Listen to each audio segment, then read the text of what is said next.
Hello friends, welcome to my YouTube channel learning academy. तो आज की इस वीडियो में हम लोग क्या पढ़ने वाले हैं, चलिए तो वो चीज़ हम आपको बताते हैं।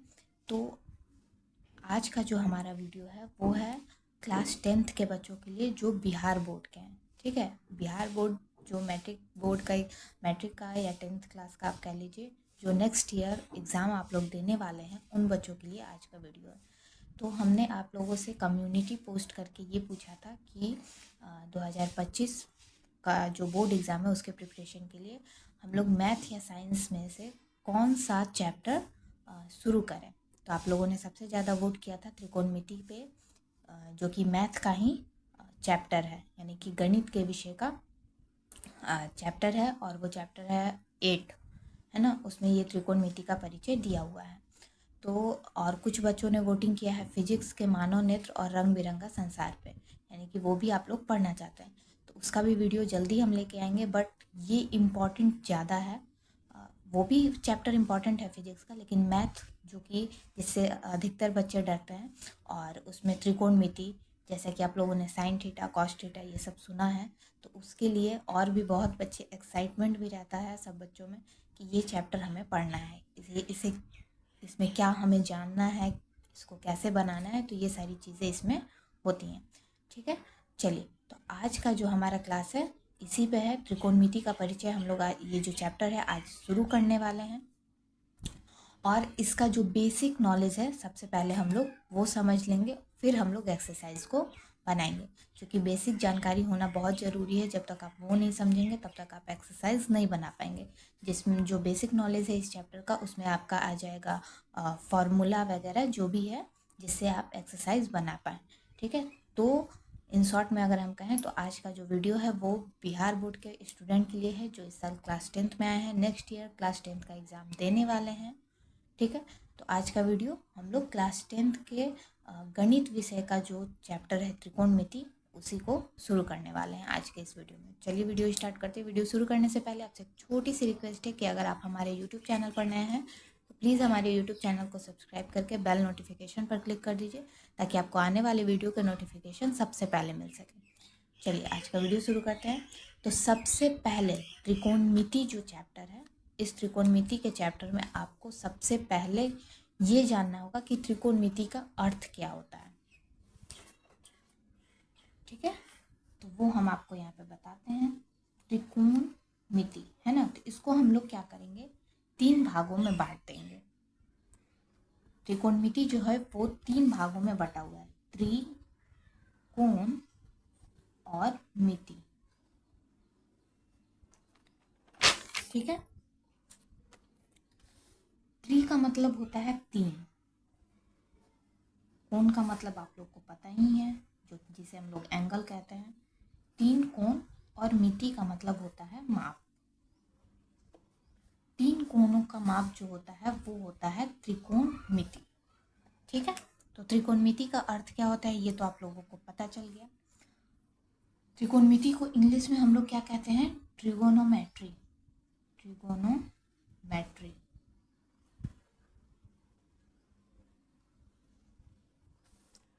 ट्रिगोनोमेट्री तो ट्रिगोनोमेट्री को भी अगर आप 3 भागों में हम इसे करेंगे तो ट्री, गोनो और मैट्री। तो ट्री का मतलब हो जाएगा 3, गोनो का मतलब हो जाएगा भुजा आप कह लीजिए या फिर कोण कह लीजिए, और मैट्री का मतलब हो जाएगा माप, यानी 3 कोणों का माप। तो त्रिकोणमिति का जो अर्थ है वो आपको पता चल गया है। ठीक है, अब हम बात करेंगे कि त्रिकोणमिति के पिता कौन है। जैसे हम लोग कहते हैं कि गणित के पिता कौन है, जीव विज्ञान के, अलग अलग चीज़ों के जनक हैं, पिता हैं, तो वैसे ही हम ये कहेंगे कि त्रिकोणमिति के पिता कौन है। ठीक है, तो त्रिकोणमिति के जो पिता हैं वो है हिप्पार्कस। कौन है, हिप्पार्कस, ये त्रिकोणमिति के जनक है या पिता है। अब आगे बढ़ते हैं। अगला जो है वो ये है कि त्रिकोणमिति में किसका किसका योगदान है। ठीक है, तो त्रिकोणमिति में जो है वो आप लोगों का थेल्स का, पाइथागोरस का और आर्यभट्ट का, जिसका नाम तो आप लोगों ने सुना ही होगा। आर्यभट्ट जी का भी इसमें योगदान है। ठीक है, ये अभी हम लोग कुछ बेसिक चीज़ें हम आपको बता रहे हैं। ठीक है, और बिल्कुल भी आप लोगों को बोर नहीं होने देने वाले हैं हम। ठीक है, बिल्कुल वही चीज़ हम आपको बताएंगे जो आप लोगों के बोर्ड एग्ज़ाम के लिए इम्पॉर्टेंट है। ठीक है, तो वीडियो में लास्ट तक बने रहिएगा। बहुत सारी यूनिक चीज़ें आप लोगों को मिलेगा यहाँ पे जानने के लिए, और ऐसी ऐसी चीज़ें भी हम आपको बताएंगे, ऐसे छोटे छोटे ट्रिक भी हम आपको बताएंगे जिससे आपको फॉर्मूला याद करने में बहुत ही आसानी होगी। और आप लोगों को सही में अगर आप लोगों को वो सारी चीज़ें अच्छी लगती हैं, अगर जो भी ट्रिक हम आपको बता रहे हैं अगर आप लोगों को अच्छी लगी तो वीडियो को लाइक और शेयर ज़रूर कर दीजिएगा, और चैनल पर नए हैं तो चैनल को सब्सक्राइब भी ज़रूर कर दीजिएगा। ठीक है, तो वीडियो में लास्ट तक बने रहिए, बहुत सारी चीज़ें न्यू आपको मिलने वाली हैं। ठीक है, तो यहाँ तक ये चीज़ क्लियर हो गया। अब बात करते हैं कि गणित का जो ये चैप्टर है त्रिकोणमिति, ये इतना इम्पॉर्टेंट क्यों है। ठीक है, ये इतना इम्पॉर्टेंट क्यों है, तो हम आपको बता देना चाहते हैं कि ये जो चैप्टर है इससे आपको बोर्ड एग्ज़ाम में 25% क्वेश्चन पूछे जाते हैं। यानी बोर्ड एग्ज़ाम में जो आपका 100 नंबर का प्रश्न होता है ऑब्जेक्टिव सब्जेक्टिव दोनों मिला के, तो उसमें ऑब्जेक्टिव और सब्जेक्टिव दोनों मिला के 25% सवाल इस चैप्टर से रहते हैं। ठीक है, 25% जो आपका सवाल है वो इसी चैप्टर का होता है। ठीक है, बोर्ड एग्जाम में आपके।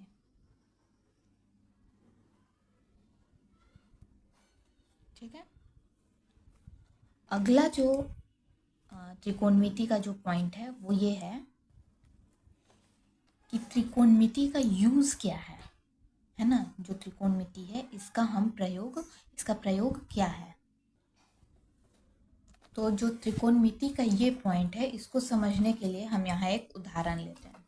ठीक है, मान लीजिए कि ये एक मीनार है या खंभा है, यहाँ एक व्यक्ति खड़ा है।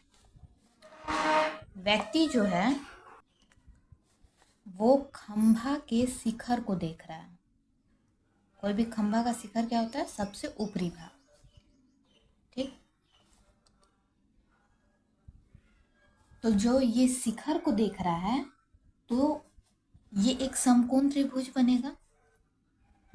समकोण त्रिभुज का मतलब 90 डिग्री का कोण बन रहा है, जिसका जो सामने बीच का जो पार्ट है ये वाला, जिसको हम लोग लंब कहा जाता है त्रिकोणमिति के में। ठीक है, तो ये जो पार्ट है ये 90 डिग्री का होता है। ठीक है, तो ये एक समकोण त्रिभुज बन गया। हम ये समझ रहे हैं कि त्रिकोणमिति का प्रयोग कहाँ होता है।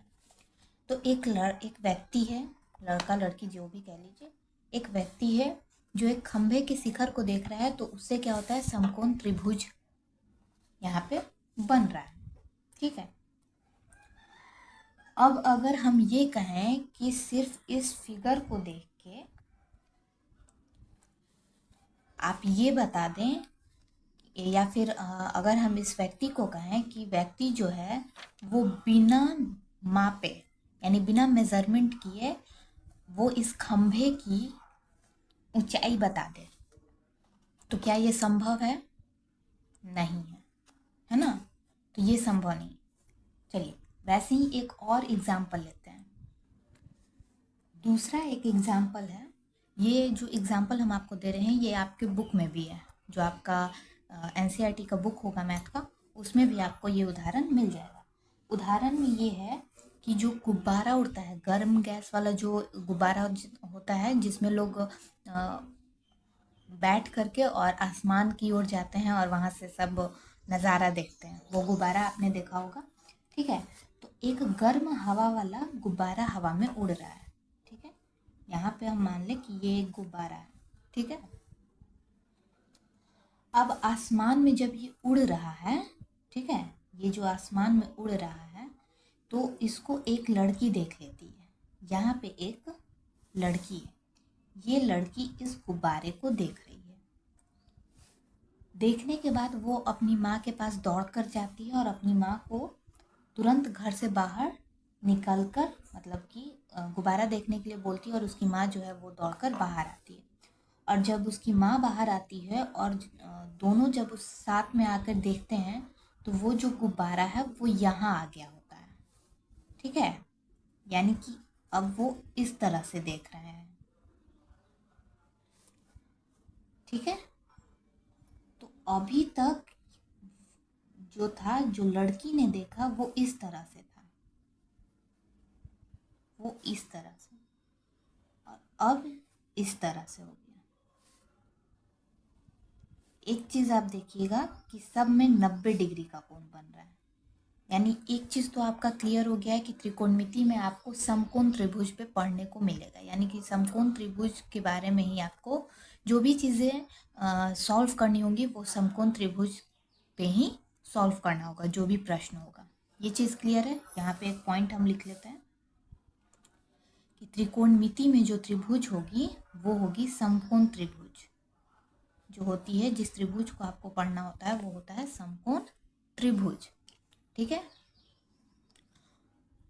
अब बात करते हैं, अब आते हैं हम अपने उसी एग्जाम्पल पे। तो जब उसकी माँ आती है और वो देखती है तो वो जो देखती है तो बैलून जो है, गुब्बारा जो है वो यहाँ पे आ गया होता है। तो यहाँ से भी एक कोण बन रहा है, एक त्रिभुज बन रहा है, समकोण त्रिभुज बन रहा है ना। अब हम मान लेते हैं कि ये जो बिंदु है ये ए है और ये जो बिंदु है ये पी है। ठीक है, तो लड़की जो है सबसे पहले जब देखती है गुब्बारे को तो वो बिंदु ए पर था, और फिर जब वो माँ के साथ अपने देखती है तो वो कहाँ था, बिंदु बी पर था। ठीक है, तो अब एक बात बताइए कि अब आप बताइए कि अगर आपसे कहा जाए कि जहाँ पे ये माँ बेटी खड़ी हैं यहाँ से बिंदु बी की दूरी जो है, ठीक है, या फिर आप ये कहिए कि इसकी जो ऊंचाई है, सॉरी, इसकी जो ऊंचाई है वो आप ज्ञात कर सकते हैं। तो इसी चीज को हमें त्रिकोणमिति में पढ़ना है। यानी कि इतना से आप समझ लीजिए कि त्रिकोणमिति का प्रयोग कहाँ होता है। तो त्रिकोणमिति का प्रयोग ऊंचाई, ये ऊंचाई है ना, और दूरी। ठीक है, दूरी का एग्जाम्पल कैसे होगा, दूरी आप कैसे मतलब कैसे हम जानेंगे कि ये दूरी हमें निकालना है। तो अब देखिए, वो भी हम आपको एग्जाम्पल के थ्रू बता देते हैं। थोड़ा सा आप लोगों को हम समझाने के लिए थोड़ा सा स्लो पढ़ा रहे हैं, ठीक है, वरना मेरी स्पीड थोड़ी सी ज़्यादा है। हम आपको एक एक चीज़ समझाने, क्योंकि ये चैप्टर बहुत इंपॉर्टेंट है, इसलिए हम आपको छोटी से छोटी चीज़ बता देना चाहते हैं ताकि आप लोगों का बेसिक नॉलेज में अगर कोई कन्फ्यूज़न नहीं मतलब रहता है तो आप एक्सरसाइज को अच्छे से बना पाएंगे। ठीक है, अब बात करते हैं, जैसा कि मैंने आपको कह दिया कि त्रिकोणमिति का प्रयोग होता है ऊंचाई और दूरी ज्ञात करने में, ऊंचाई और दूरी ज्ञात करने में। ठीक है, अब दूरी वाला जो एग्जाम्पल है वो भी हम आपको बता देते हैं। जैसे कि मान लीजिए एक लड़की जो है, ये एक लड़की है, ठीक है, ये नदी के किनारे, ये नदी बह रही है, ठीक है, नदी के किनारे ये इसका घर हो गया। ये अपनी बालकनी में खड़ी है, ये अपनी बालकनी में खड़ी है, ठीक है, और वहां से क्या होता है, नदी के दूसरे किनारे पे, ये एक किनारे पे है और ये दूसरे किनारे पे, ठीक है, स्थित एक मंदिर है। ठीक है, एक मंदिर है यहाँ पे, मान लीजिए यहाँ पे एक मंदिर है, दूसरे किनारे पे एक मंदिर है। अब क्या होता है कि मंदिर के जो एक निचली एक सीढ़ी है, मंदिर के नीचे जो है वो एक सीढ़ी है, ठीक है, सीढ़ी पे एक गमला रखा हुआ है, ठीक है, ये एक गमला है, तो वो इस गमले को देख रही है। लड़की जो है वो क्या देख रही है, इस गमले को देख रही है। अब बताइए कि ये एक समकोण त्रिभुज बना कि नहीं बना, और ये 90 डिग्री की कोण हो गई, बना ना समकोण त्रिभुज। तो जब ये गमले को देख रही है तो ये तो पक्का हो गया कि यहाँ पे एक समकोण त्रिभुज बन रहा है। और ये भी चीज़ हमने आपको बता दिया कि इतना से पक्का है, ये 2 उदाहरण से तो आप इतना समझ ही गए होंगे कि आपको त्रिकोणमिति में समकोण त्रिभुज के बारे में ही पढ़ना है। जो भी प्रश्न आपको सॉल्व करना है वो समकोण त्रिभुज का ही होगा, मतलब समकोण त्रिभुज पे ही बेस होगा। ठीक है, अब ये कहा जा रहा है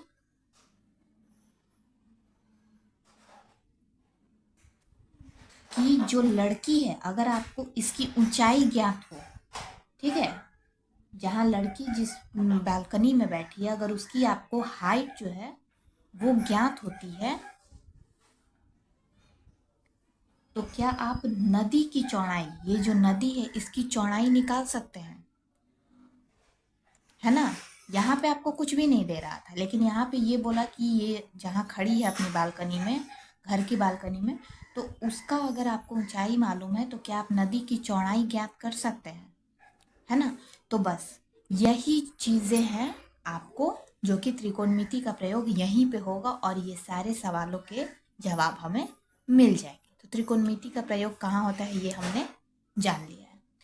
आपके बुक में सबसे पहले ये एग्जाम्पल दिया हुआ है, एग्जाम्पल के बाद आपको बताया गया है कि त्रिकोणमिति का अर्थ क्या होता है। तो आपके बुक में ये दिया हुआ है कि जो ट्रिगोनोमेट्री शब्द है ये एक ग्रीक शब्द है, ठीक है। इसकी जो उत्पत्ति हुई है वो ग्रीक शब्द ट्रीगोन और मेट्रो, ठीक है, ट्रीगोन मेट्रो से हुआ है, ठीक है। ट्री का अर्थ जैसा कि मैंने आपको बता दिया 3 होगा, गोनो का अर्थ होता है गोन का अर्थ होता है, यहाँ पे तो गोनो है, ट्रिगोनोमेट्री है, लेकिन जो ग्रीक शब्द से उत्पत्ति हुआ है वो है गोन।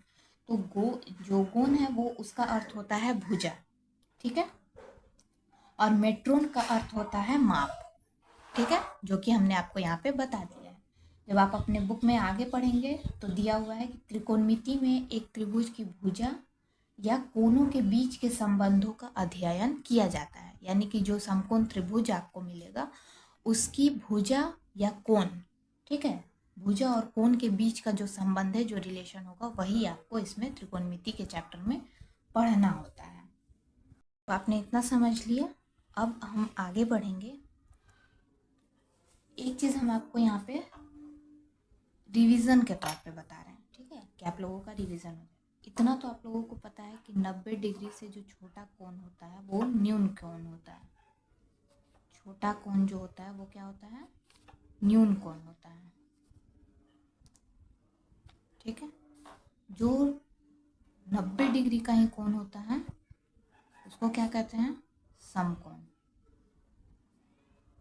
और 90 डिग्री से अधिक का जो कोण होता है उसको क्या कहते हैं, अधिक कोण। सॉरी, 90 डिग्री से जो बड़ा कोण होता है उसको हम लोग क्या कहते हैं, अधिक कोण, ठीक है। तो ये 3 तरह के ये त्रिभुज होते हैं, और एक होता है आपका भुजाओं के तौर पे, यानी कि जैसे एक त्रिभुज ले लेते हैं हम, इसकी तीनों भुजाएं समान है, सॉरी, तीनों भुजाएं समान है। तो तीनों भुजाएं समान है तो क्या होता है, समबाहु।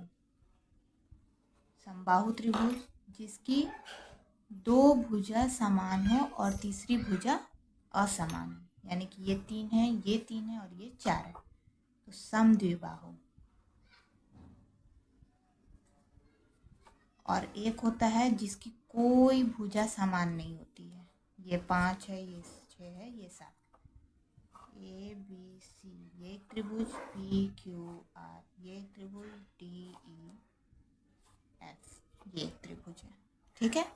3 त्रिभुज है, समबाहु, समद्विबाहु, और ये जो होता है वो विषमबाहु, ठीक है। तो ये 6 जो त्रिभुज हो गए हमारे कोण के आधार पे और भुजाओं के आधार पे। तो ये आप लोगों ने कक्षा 9वीं में पढ़ लिया होगा, रिवीजन के तौर पे हमने कर दिया। अब ये यहाँ पे जो पॉइंट आता था वो हमने आपको पहले ही बता दिया है, उसके आगे बढ़ते हैं। जो पॉइंट जो हमारा था कि त्रिकोणमिति में किस त्रिभुज के बारे में हमें पढ़ना होता है, तो वो होता है समकोण त्रिभुज, जो कि हमने आपको यहाँ पे बता दिया है। आगे बढ़ते हैं, अगला जो बात आता है, अब जैसे कि समकोण त्रिभुज तो आपने देख लिया, ठीक है। समकोण त्रिभुज में यहाँ जो होता है वो 90 डिग्री का कोण होता है, ठीक है। ये एक पी क्यू आर जो है ये एक त्रिभुज है। पी क्यू आर क्या है? त्रिभुज है। अब बताइए कि तीनों भुजाओं का नाम क्या है। तो यहाँ जो तीनों भुजाएं हैं उनका नाम हम आपको बताते हैं कि समकोण त्रिभुज में जहाँ 90 डिग्री का कोण होता है, जस्ट उसके सामने की जो भुजा होती है उसे हम लोग कर्ण कहते हैं। क्या कहते हैं? कर्ण कहते हैं। 90 डिग्री की सम्मुख की जो भुजा है, या फिर आप इस तरह से भी ले सकते हैं कि जहाँ आपका थीटा होगा या कोई कोण होगा। थीटा यानी कि त्रिकोणमिति। त्रिकोणमिति में आपको थीटा ही सुनने को मिलेगा, जो कि हम आगे आपको समझाएंगे, ठीक है। तो यहाँ एक थीटा है यानी कि यहाँ एक कोण बन रहा है, ठीक है। तो इस कोण के सामने की जो भुजा होती है वो लंब होती है, और जो बच गया वो आपका आधार होता है यानी कि बेस होता है, ठीक है। एक चीज़ और हम आपको बता देना चाहते हैं, कर्ण जो होता है वो त्रिभुज का, समकोण त्रिभुज का फिक्स भुजा होता है, यानी ये आपका चेंज नहीं हो सकता। ये 90 डिग्री के सामने ही आपका बनेगा। त्रिभुज अगर हम इस तरह से पलट भी दें, त्रिभुज अगर इस तरह से इधर भी आ जाए, सॉरी, एक चीज़ और याद रखिएगा कि 90 डिग्री की जो त्रिभुज होती है, समकोण जो त्रिभुज होती है, उसकी एक लाइन जो होगी वो 90 डिग्री की होगी। 90 डिग्री मतलब सीधे, और वो जो सीधे लाइन है वो सीधे मतलब यहीं पे होगी। इस तरह से ये है तो ये आप ऐसे नहीं कह देंगे कि 90 डिग्री। ये वाली जो भुजा है ये 90 डिग्री की होगी, क्योंकि जो चांद वगैरह से हम लोग, जिसका यूज़ करके हम लोग मैथ बनाए हैं, बहुत सारी कोण बनाना सीखे हम लोग, फिर बाद में हम लोग प्रकाल का जो है उपयोग करके कोण बनाए।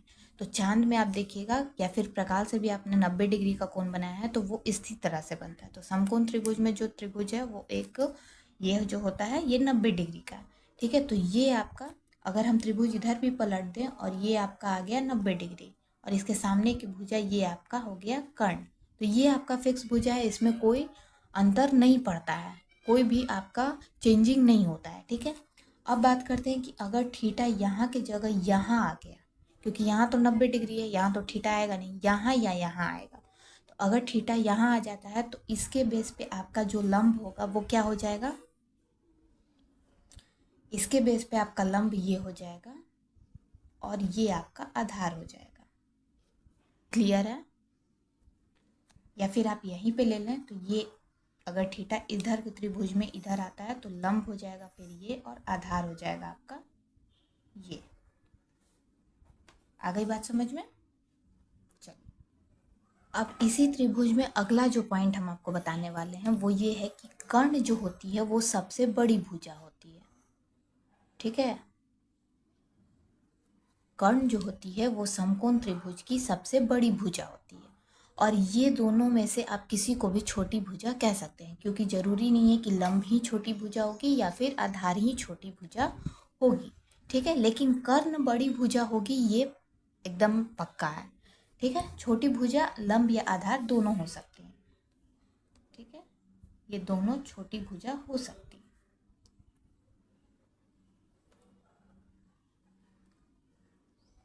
ठीक है। अब देखिए,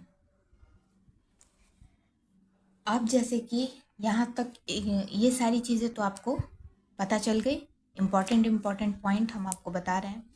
और जैसा कि हमने आपको बताया कि वीडियो शायद थोड़ा सा लंबा जा सकता है, लेकिन हम आपको बिल्कुल स्लोली में और धीरे धीरे आराम आराम से एक एक चीज़ बता रहे हैं, ताकि आप लोगों को ब्रेन में अच्छे से ये बैठ जाए और कहीं कोई डाउट ना रहे। फिर भी अगर आपको कोई डाउट हो, कुछ पूछना हो, तो आप कमेंट सेक्शन में कमेंट करके पूछ सकते हैं, हम आपको उसका जवाब ज़रूर देंगे, आपके डाउट को ज़रूर क्लियर कर देंगे, ठीक है। आगे बढ़ते हैं।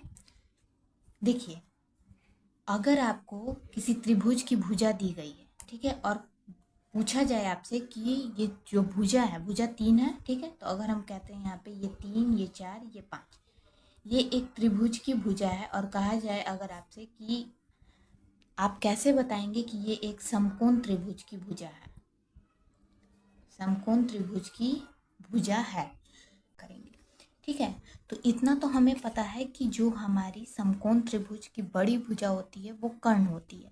तो इसमें जो हमारी बड़ी भुजा है वो 5 है, ठीक है। और बाकी जो बच गई भुजा वो हमारी लंब और आधार है, और उसको हम छोटी भुजा भी कह सकते हैं, ठीक है।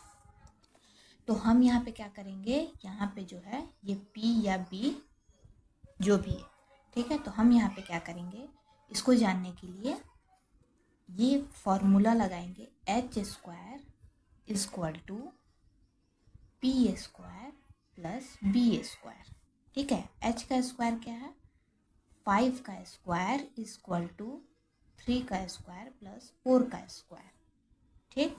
5 का स्क्वायर कितना हो जाएगा 25, 3 का स्क्वायर 9 और 4 का स्क्वायर 16, यानी कि 25 इक्वल टू 25। यानी कहने का मतलब है कि जो पाइथागोरस जी थे उन्होंने हमें ये प्रमेय दिया है कि जो बड़ी भुजा का वर्ग होता है समकोण त्रिभुज में जो बड़ी भुजा का वर्ग होता है वो दोनों छोटी भुजाओं के वर्ग के योग के बराबर होता है। बड़ी भुजा का वर्ग दोनों छोटी भुजा के वर्ग के योग के बराबर होता है, ठीक है। तो अगर ये ऐसा है तो वो समकोण त्रिभुज का भुजा है, ठीक है। और यही जो प्रमेय है ये वाला जो प्रमेय है हमारा, इसी को हम पाइथागोरस प्रमेय कहते हैं, ठीक है। या फिर हम यहाँ लिख देते हैं पाइथागोरस प्रमेय,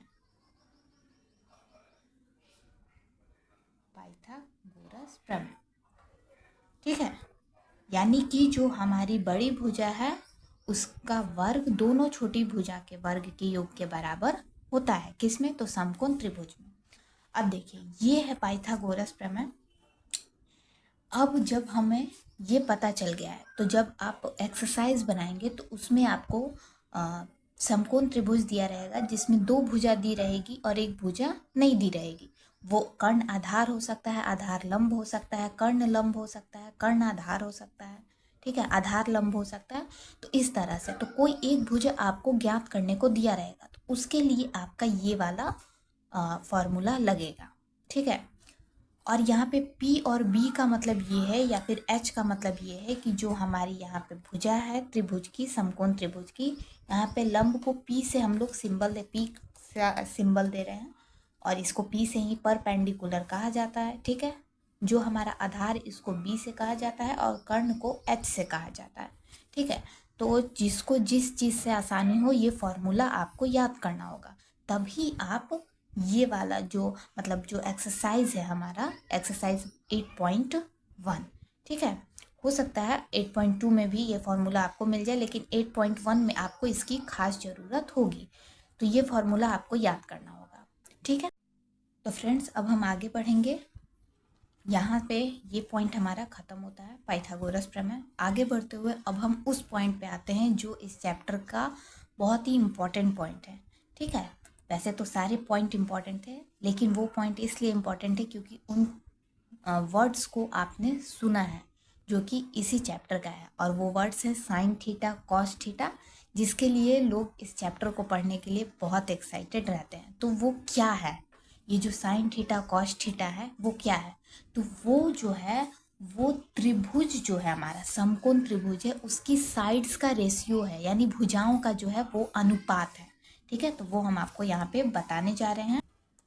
तो यहाँ पे हमने एक त्रिभुज बना लिया है, ठीक है।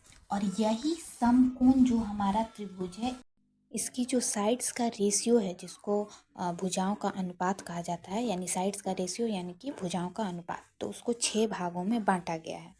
और वही जो 6 भागों में बांटा गया है जिसे हम लोग sine theta, cos theta, tan theta, cot theta और सेक थीटा, कॉसेक थीटा कहते हैं, उसी को हम लोग त्रिकोणमितीय अनुपात कहते हैं। यानी कि जो हमारी समकोण त्रिभुज की जो भुजा है लंब, आधार और कर्ण, उसी पे बेस्ड है त्रिकोणमितीय अनुपात। तो सबसे पहले हम यहाँ पे लिख लेते हैं साइड्स का रेशियो, जिसे हिंदी में कहा जाता है भुजाओं का अनुपात, भुजाओं का अनुपात। किसकी भुजाओं का, समकोण त्रिभुज की भुजाओं का अनुपात, जिसे हम लोग कहते हैं sine theta, cos theta, tan theta, cot theta, sec theta और कॉसेक थीटा। ठीक है। अब ये जो भुजाओं का अनुपात है इसका फॉर्मूला होता है। ठीक है, इसको आप सिर्फ पढ़ने के लिए नहीं है ये कि इस तरह से इन्हें हम लोगों ने लिख लिया और ये हो गया, नहीं, यही आपको ज्ञात करने के लिए आपके एक्सरसाइज में मिलेगा। जो बुक में आपको प्रश्नावली दिया गया है, इस चैप्टर में आपको यही थीटा ज्ञात करना होगा। यही थीटा दिया रहेगा और पूछेगा आपसे। ठीक है, कि आपको बताना होगा कि साइन थीटा का मान क्या होगा, कॉस थीटा का मान क्या होगा, तो वो मान आपको वहाँ पे बताना होगा। अब देखिए, अब जैसा कि हमें पता है कि ये होता है h, ठीक है, ये होता है p और ये हो गया b। अगर हमारा यहाँ पे थीटा है तो ठीक है, ये हमारा कोण है, ये एंगल है, इस हिसाब से ये हमारा हो गया p, b और h। ठीक है, और इसी को हमें यहाँ पे इसका जो फॉर्मूला है साइन थीटा का, वो इन्हीं तीनों पे बेस्ड है। ठीक है, इन्हीं तीनों पे आधारित है। तो साइन थीटा का जो हमारा फॉर्मूला होता है, साइन थीटा का जो फॉर्मूला होता है उसको हम लोग क्या करेंगे, यहाँ स्पेस हम लोगों ने काफ़ी सटा के लिख दिया था, तो मतलब यहाँ पे एकदम लाइन से लिख दिया, इसके लिए हमें कुछ स्पेस चाहिए होगा। तो पहला है हमारा साइन थीटा। क्या है? Sine theta. साइन थीटा का फॉर्मूला होता है लंब बाई कर्ण। क्या होता है? लंब बाई कर्ण। लंब का क्या होगा? p और कर्ण का क्या होगा? h। ठीक है, आप चाहें तो इंग्लिश में भी याद कर सकते हैं और हिंदी में भी याद कर सकते हैं। अब सबसे इंटरेस्टिंग पॉइंट हम आपको ये बता दें, ये तो अभी हम 6 का फॉर्मूला लिख लेंगे। ये जो 6 वो हैं हमारे त्रिकोणमितीय अनुपात, इनको हम यहाँ पे अभी इसका फॉर्मूला लिखने वाले हैं। ठीक है, लेकिन एक चीज़ बता दें, इन्हें याद करने में बहुत लोगों को परेशानी होती है। ठीक है, बहुत बच्चे इसको देख के घबरा जाते हैं, क्योंकि ये तीनों ही जो भुजा है लंब कर्ण पे आधारित ही ये आपका फॉर्मूला बना हुआ है। तो बहुत बच्चे जो है वो ये गड़बड़ा जाते हैं, यानी उनसे याद नहीं हो पाता। तो उसका हम आपको इसी वीडियो में इतना शानदार ट्रिक बताने वाले हैं, मुझे लगता है कि इससे ज़्यादा आसानी से आपको कोई, शायद ही कोई होगा या फिर हो सकता है कोई बता भी दे, लेकिन मुझे नहीं लगता है इतनी शानदार ट्रिक आपको कोई बताएगा। ये इतनी शानदार ट्रिक है जिससे आपको ये 6 का फॉर्मूला चुटकियों में याद होने वाला है। यानी कि सिर्फ ऐसे ऐसे चुटकी बजाइए और आपको वो ट्रिक याद हो जाएगा। तो उस ट्रिक से भी आप ये 6 का फॉर्मूला जो है हम याद कर पाएंगे। ये 6 जो हमारा त्रिकोणमितीय अनुपात है, इसको हम लोग तुरंत याद कर सकते हैं। ठीक है, तो वीडियो में बने रहिएगा। दूसरा जो है हमारा है वो है कॉस थीटा। कॉस थीटा का जो फॉर्मूला होता है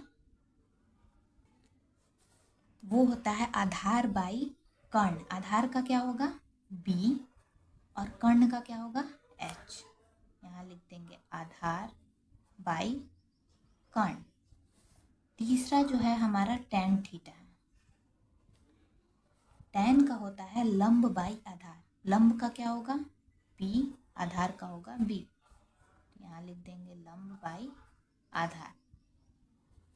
ठीक है, अब यहाँ से भी एक इंटरेस्टिंग चीज़ ये है कि जो हमारा कॉट थीटा है, कॉट थीटा आपका टैन का उल्टा होता है। यानी टैन में जो लंब बाई आधार है, कॉट में आपका आधार बाई लंब हो जाएगा, यानी कि b बाई p हो जाएगा।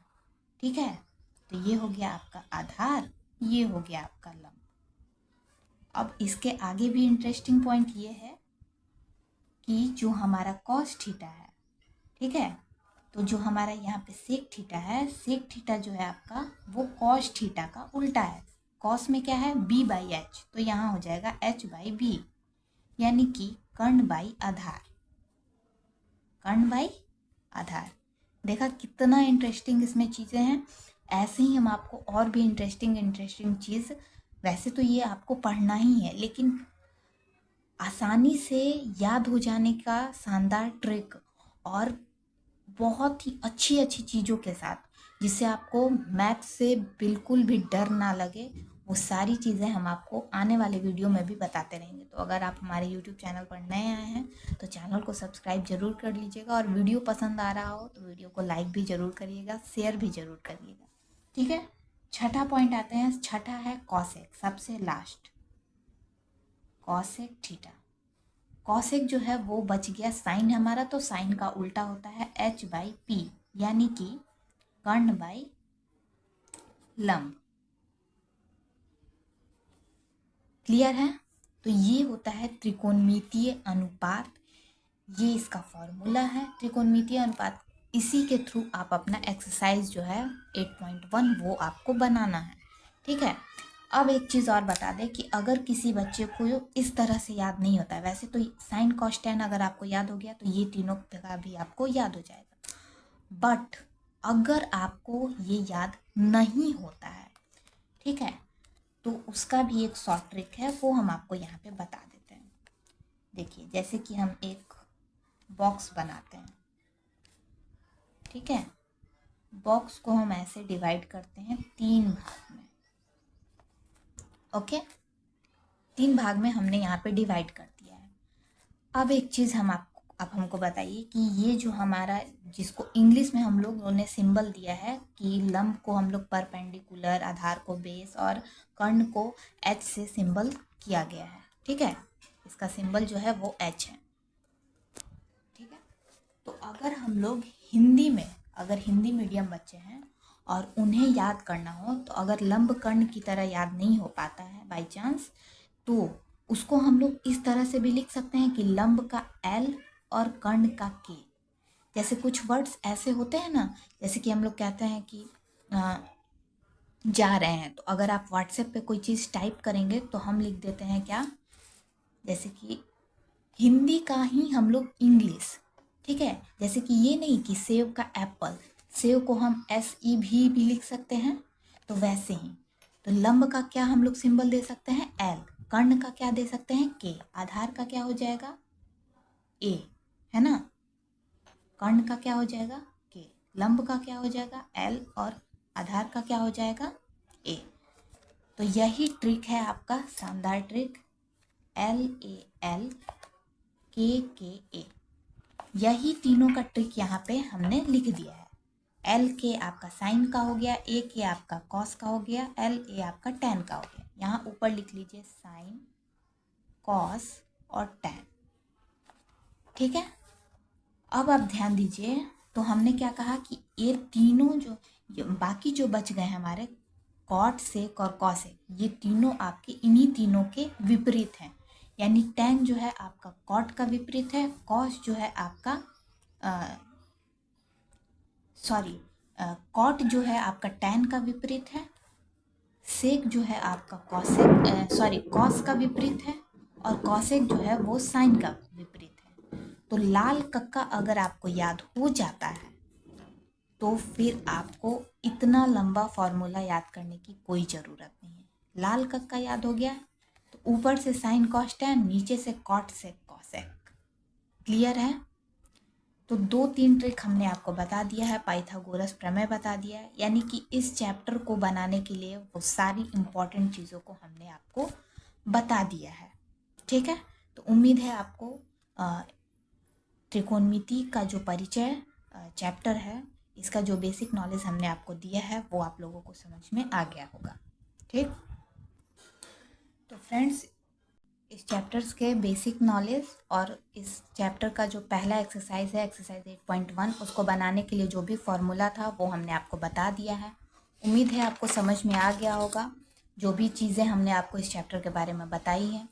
और एक चीज़ हम आपको बता दें कि जैसे जैसे हम एक्सरसाइज बनाने चलेंगे 8.1 के बाद 8.2, तो वैसे वैसे हम आपको फार्मूला बताते चलेंगे। यानी उस एक्सरसाइज को बनाने में जो भी फार्मूला लगेगा वो हम आपको उसके पहले एक्सरसाइज बनाने से पहले बताते रहेंगे। ठीक है, यानी कि एक्सरसाइज बनाने से पहले हम वो सारी चीज़ें आपको बता देंगे जिसके बाद हम एक्सरसाइज को आसानी से बना पाएँ। तो आज के वीडियो में बस इतना ही, मिलते हैं अगले वीडियो में। अगले वीडियो में हम लोग एक्सरसाइज 8.1 को बनाने से पहले कुछ इन फार्मूला पे, जो भी फार्मूला हम लोगों ने पढ़ा है, इन फार्मूलाज पे बेस्ड कुछ प्रश्न को, कुछ क्वेश्चंस को सॉल्व करेंगे, फिर हम लोग एक्सरसाइज को बनाएंगे। तो आज के लिए बस इतना ही, मिलते हैं नेक्स्ट वीडियो में। तब तक के लिए अगर आपको आज का वीडियो पसंद आया तो वीडियो को प्लीज़ लाइक करें, शेयर करें और चैनल को सब्सक्राइब करना बिल्कुल ना भूलें, ताकि आपको क्लास 10 से रिलेटेड सारे इंपॉर्टेंट वीडियो के नोटिफिकेशन मिलती रहे। तब तक के लिए take care, bye bye and thanks for watching.